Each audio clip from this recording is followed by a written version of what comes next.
How's everything going so far? Good. Yeah? A good-looking group. I mean, I'm really some years orientations, you come in and it's like, oh man, that's the group for the next 2, 3, 4 years. And this is a good-looking group. We're going to be happy to see you guys here.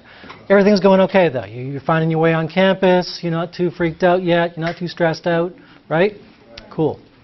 Well, my name is Steve Clifford. I'm in the English department, and I've been working with the Habits of Mind campaign at Cerritos College. I'm going to tell you a little bit about what that is, give you a little intro to it to try to help you get started here at Cerritos.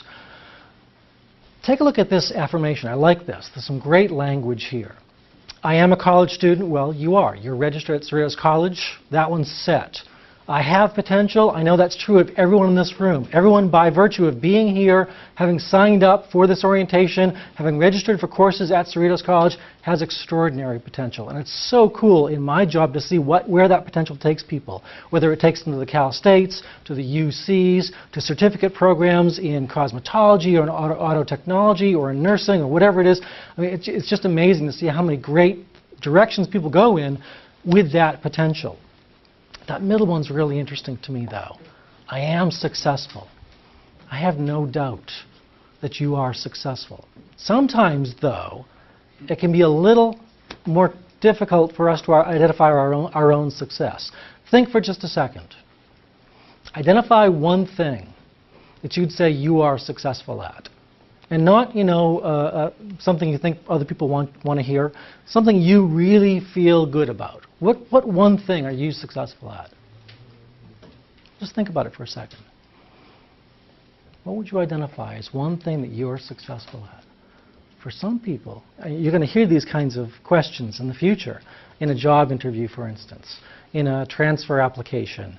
You're going to be asked to think about your own successes, to talk about who you are as a successful person. And for some people, identifying their own success can be a really uncomfortable thing because it sounds a little bit like boasting, like bragging a bit about what you're successful at, or maybe you're just not confident that you are successful. Some people feel very comfortable with the idea of success, some don't. And especially on the threshold of a new start in your academic careers, as you enter into college-level work, this thing can cause people some anxiety, this notion of success. What's it going to take for me to be successful? Is this just like the job that I am working and have been working, or the high school that I just left, or the other college that I've been involved in? Or is this going to cause me to have to struggle and to have to work, and is this going to threaten my sense of success? That can cause a lot of people a lot of strain. It sometimes can freak people out, cause them to be a little panicky.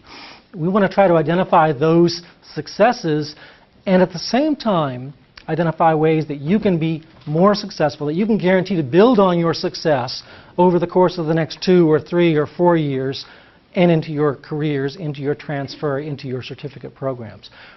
What are you successful at? Anybody want to volunteer something? What do you feel you really are successful at? Sorry? Theater. Theater.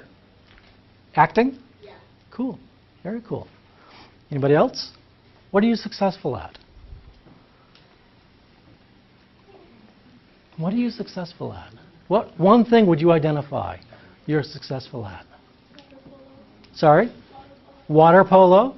Very cool. What else? One thing you're successful at. Being a parent. Sorry? Being a parent. Being a parent. Very cool. Not you. He's denying it. No parenting for me. Anything else? Notice what's happening here. There are about 60 people, 60 of you guys in the room, probably 65 if we took the full count of the room. 3 people are willing to say, I think that was 3. There's something I'm successful at. Why are only 3 people willing to say, and this is presumably a good thing, right? This is presumably something you should feel proud about. Why do you think in a room like this only 3 people are willing to say, hey, I'm successful at water polo, at theater, at parenting? Whereas the rest of the room, the other 63 people or 62 people are saying, don't look at me. Don't make eye contact. I don't want to talk about my success. Why don't we share that more readily? Shy. You don't want to be judged, maybe? Like, We're a little worried. yeah. Judged by who? Like, our peers, everyone. Like, society, peers around us, people who might look over and say, are you serious? You just said that, right? That's what you're successful at, right? We're worried about people judging us, which causes us to retreat into our shells a little bit. Any other reason? We might not jump up and say, I'm successful at this. I had to do this recently in a workshop I was in just a few weeks ago. And it took me a little bit to try to figure out what would I identify? What thing am I successful at if I were trying to not just pick the standard stuff, but something I could really identify. And it made me rack my brain for a minute. I finally realized it was paella. Those of you who want to go to Spain, you ever have good paella? No? Oh, you've got to try good paella. Go to Google paella, P-A-E-L-L-A. It's this incredible Spanish dish that I learned how to make and have been playing with every once in a while.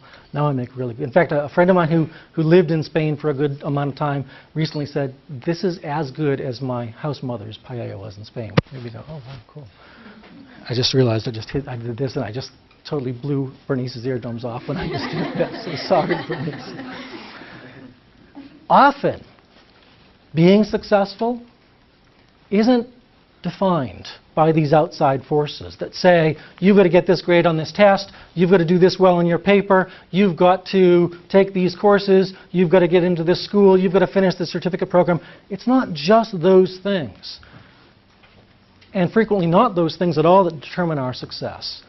Often it's our own sense of ourselves, how we feel about ourselves, how we feel about our situations, and how willing we are to take responsibility for our success that can define us as either successful or as not successful. No one wants to think of themselves as not successful. No one wants to be regretful. Oh, I wish I had done that. I wish I'd been more involved with this. I wish I'd changed the way I approached this thing. No one wants that kind of regret, which means that we have to find ways to be successful, to be engaged from the start with whatever it is we're doing, our jobs, our families, and certainly our studies at Cerritos College, to ensure that our responsibility for being successful, getting involved, getting out there, and taking hold of those reins that horse is going wild with, are going to be under our control and make us successful, right? Anybody else want to share a successful thing? I know you're feeling shy. Drummer, very cool. What kind of drum? Ing. What kind of music? Sorry? Hardcore. Very cool. Anybody else? Sorry? Volleyball. Volleyball, excellent. Very cool. Soccer, very cool. Poetry. Poetry, excellent. Bassist. Say it again? I'm a bassist. You're a bassist. Very cool. We've got the lyricist, we've got the bassist, the drummer. Anybody play horn, strings? No? Football, okay, cool. Sales, excellent. Anybody else? Other than being a parent, completing an ultrasound program. Completing An ultrasound an ultrasound as a technician? Yes. Oh, very cool. Notice all these good things that are starting to come up as people are starting to realize, you know, I can throw my success out there too. My success is as valid as some of these other successes, right?